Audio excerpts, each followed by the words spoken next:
Bonjour à toutes et à tous et bienvenue sur Cap Radio, la radio qui décape. Aujourd'hui dans notre émission Science ça pousse, nous allons parler des livres. Les livres paraissent banals de nos jours et même parfois inutiles car tout fonctionne grâce à Internet maintenant. Mais remontons le temps pour arriver là où tout a commencé. Tout d'abord, l'écriture a été inventée à Sumer. Ce pays se situe entre deux fleuves, le Tigre et l'Euphrate, là où se trouve aujourd'hui l'Irak. Tout a commencé en moins 3300 avant Jésus-Christ.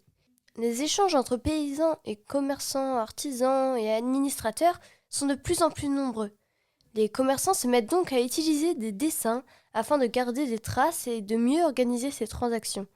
C'est ainsi que l'on assiste à la naissance de l'écriture. Elle a été inventée pour faciliter le commerce et la communication, mais aussi parce qu'elle sert à compter. Par ailleurs, dans presque toutes les civilisations, l'écriture a un rapport avec les religions.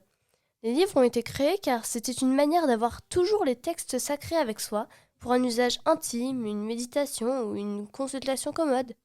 Le premier livre imprimé est la Bible de Gutenberg, créée le 23 février 1455 à 180 exemplaires dont il n'en reste aujourd'hui qu'une vingtaine.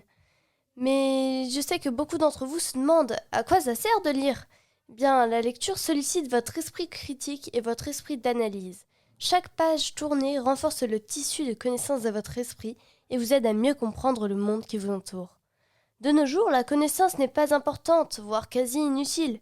En effet, si on veut savoir combien il y a de capital dans le monde, il suffit de regarder sur Internet. De même, pour créer cette émission, j'ai recherché sur le web. Mais depuis toujours, le livre est un objet qui circule. On prête les livres que l'on aime, on les revend chez ses bouquinistes ou dans des brocantes. On donne des livres et aussi cette pratique de partage demeure vivace. Donc pour conclure, le livre papier n'est pas prêt de disparaître malgré la popularité grandissante de l'Internet. J'espère que ça vous aura plu et à bientôt pour de nouvelles émissions.